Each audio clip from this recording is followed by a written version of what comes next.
Assalamualaikum warahmatullahi wabarakatuh. Jumpa lagi bersama saya Bang Tuser, si tukang servis. Pemirsa channel Mandiri Gemilang dimanapun Anda berada, mohon maaf sekali ya baru bisa upload untuk channel ini karena ada beberapa kesibukan di luar sana. Hehe.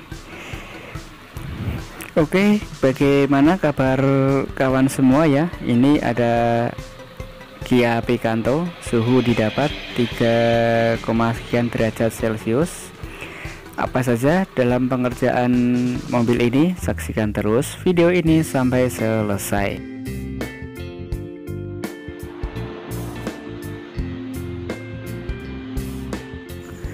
Silakan berlangganan untuk channel ini dengan cara subscribe dan jangan lupa aktifkan loncengnya untuk mendapatkan notifikasi video terbaru dari channel ini. Oke, pertama-tama kita lihat dulu ini kompresornya masih ori atau bawaannya modelnya seperti itu.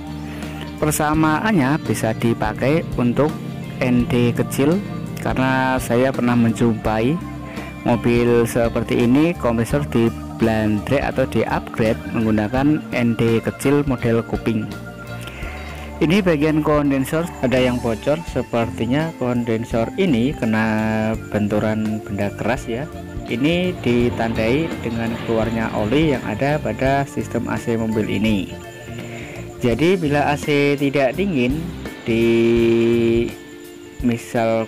misalkan ya, ini baru diisi freon, perbaikan segala ini itu, dan masih belum dingin juga, bisa dicek secara fisik bagian luarnya secara umum, dan ini bisa dijumpai untuk mobil apa saja. Kalau ada titik bocor itu olinya keluar.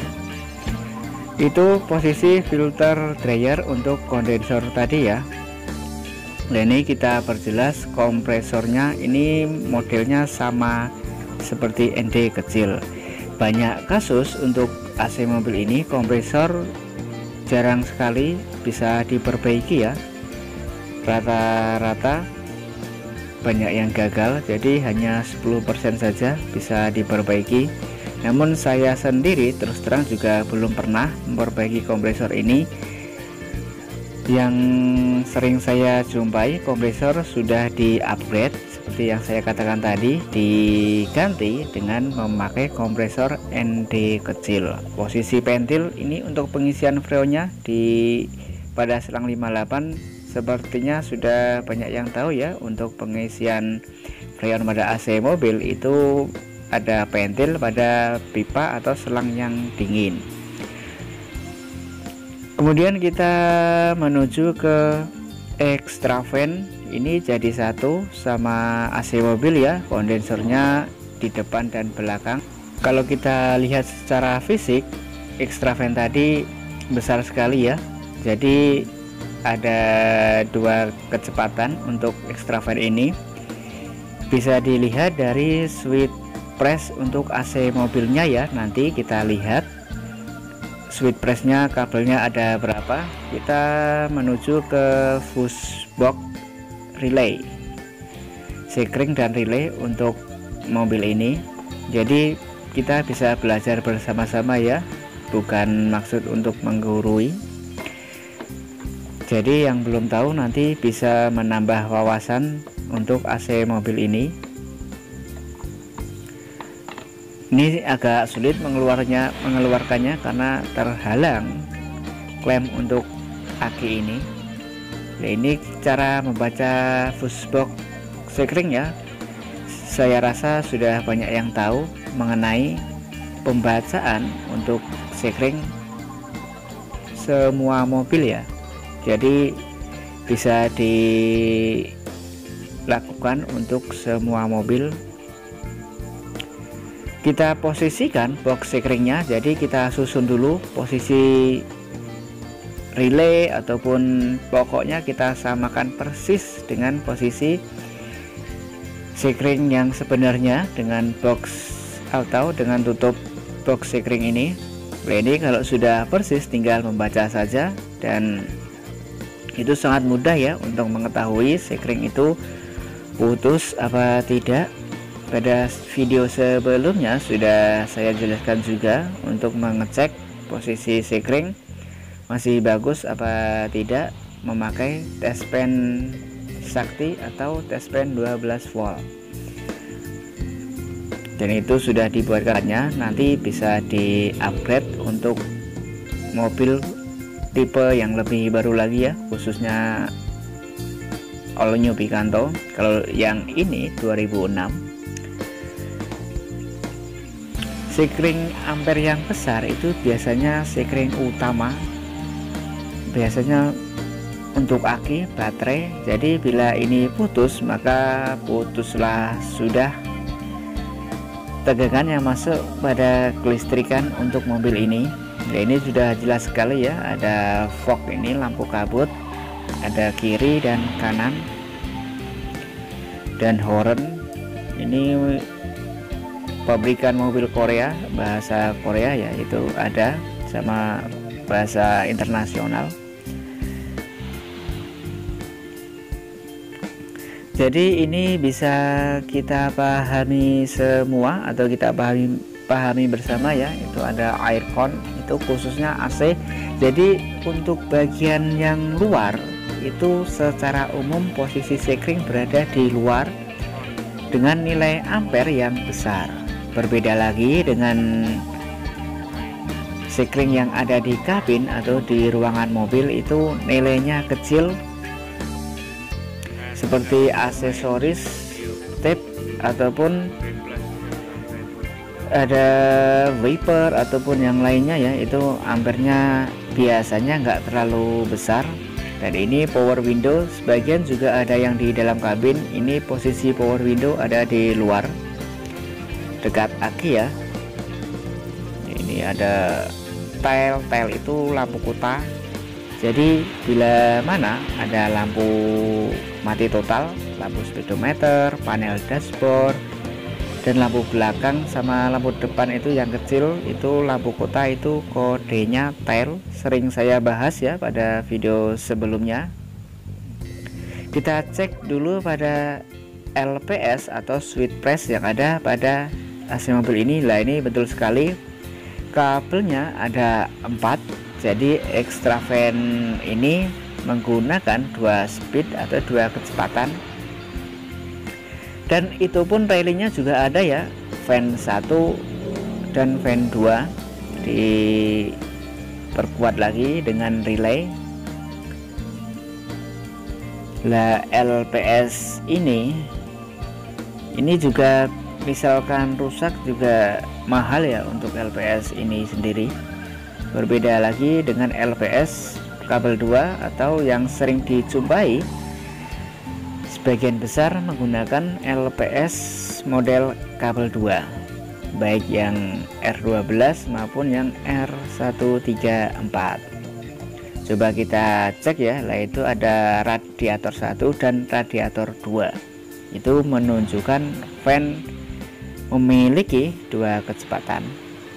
Ini posisi strength atau fan bell AC mobil ini dipakai untuk power steering dan kompresor. Setelannya terdapat pada kompresor ini. Ini baut kuncian 12 mm.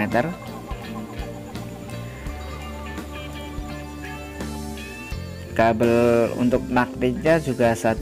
Jadi bila kompresor itu enggak berjalan dan extra fan-nya jalan, posisi AC on ya, itu bisa langsung di jumper kabel yang ada pada magnet kompresor itu sendiri. Bila pipanya dingin, bisa langsung dieksekusi pada sekring dan relaynya.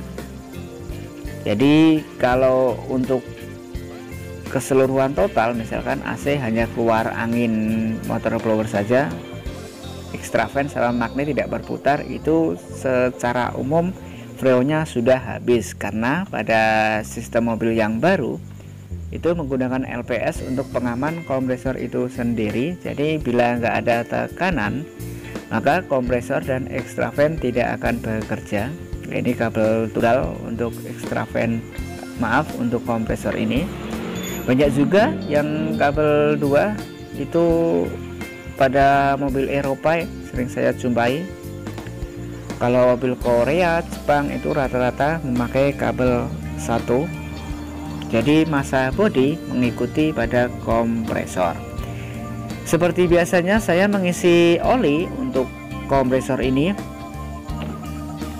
melalui pipa seperti ini ya, karena nanti posisinya oli akan turun. Kalau posisi valve di atas, langsung saja membuka selang pada valve yang ada di kompresor. Lah ini oli saya tuang di sini, langsung menuju ke kompresor. Jadi kalau seperti ini jarang saya vakum untuk memasukkan oli, dan nanti proses pemvakuman hanya mengosongkan udara saja. Nah ini oli bisa kita cek di sini kondisi oli terakhir ya, itu sudah warnanya sudah berubah pekat apa belum, dan memang sudah lama oli akan habis. Karena kondisi kondensor yang bahannya tipis, jadi main aman saja ya untuk perbaikan AC mobil ini. Kita ganti yang baru kondensornya. Jadi 2006 sampai 2008 ini kondensornya sama, filter dryer model kasa, jadi satu sama kondensor. Nah ini yang bekas ya, meskipun kita perbaiki atau kita las, katakanlah ya kita las untuk kondensornya, nggak ada jaminan saya kira untuk bengkel, hanya perbaikan saat itu juga. Bila tidak bocor ya udah, pada saat itu nggak ada garansi. Namun bila ada yang menggaransi itu juga nggak banyak ya. Ini pemasangan kondensor agak susah, jadi nggak langsung masuk ya. Untuk posisi selangnya itu saya akalin sebisa mungkin kondensor ini dapat dipasang. Seperti biasanya sebelum diisi freon dilakukan pressing atau uji coba untuk pemasangan kondensor ini dan pipa yang kita lepas tadi ya. Kalau nggak ada yang bocor ya langsung diisi freon saja. Ini sudah selesai untuk pengisian freon. Proses pengisian freon juga sudah ada pada video saya, sudah saya buatkan playlist, bila berkenan bisa dilihat. Dan ini sangat penting sekali untuk mengetahui kompresor itu kelebihan oli apa tidak ya, langsung diraba saja, kita main raba-rabaan ya. Pada kompresornya kalau terlalu posisi hangat itu olinya sudah cukup ya, dan tidak terlalu panas. Kalau terlalu panas nanti seal yang ada pada kompresor nanti cepat rusak, kasarannya boros seal ya, diganti belum lama bocor lagi, diganti yang baru, yang lama bocor lagi. Jadi kalau kelebihan oli, di samping kompresor bekerja berat, ditandai dengan kompresor mengembun, itu oli kebanyakan, dan resikonya nanti ekspansi bisa mampet ya. Kalau ekspansi mampet, kompresi sudah bekerja menghasilkan kompresi yang bagus, ditutup pada ekspansi yang mampet, nanti efeknya juga di kompresor nggak bagus ya. Selang juga bekerja lebih berat, bila sudah lama bisa pecah. Sering saya jumpai posisi selang pecah itu rata-rata pada selang panas atau selang setengah ya. Dari kompresor menuju kondensor itu namanya selang setengah. Oke, pengerjaan sudah selesai ya untuk AC mobil ini, penggantian kondensor yang baru, dan oli kompresornya tadi saya tambahkan 100 ml atau 100 cc, mengingat kompresornya tidak terlalu besar, Jadi 100 cc saja sudah cukup ya. Oke, terima kasih. Semoga video singkat ini menambah wawasan kita bersama ya bagi penggemar otomotif. Dan nggak ada salahnya bagi pemilik mobil yang ingin mencari rekomendasi mengenai mobil dan kelistrikannya, khususnya AC mobil ya. Sampai berjumpa di video selanjutnya. Wassalamualaikum warahmatullahi wabarakatuh.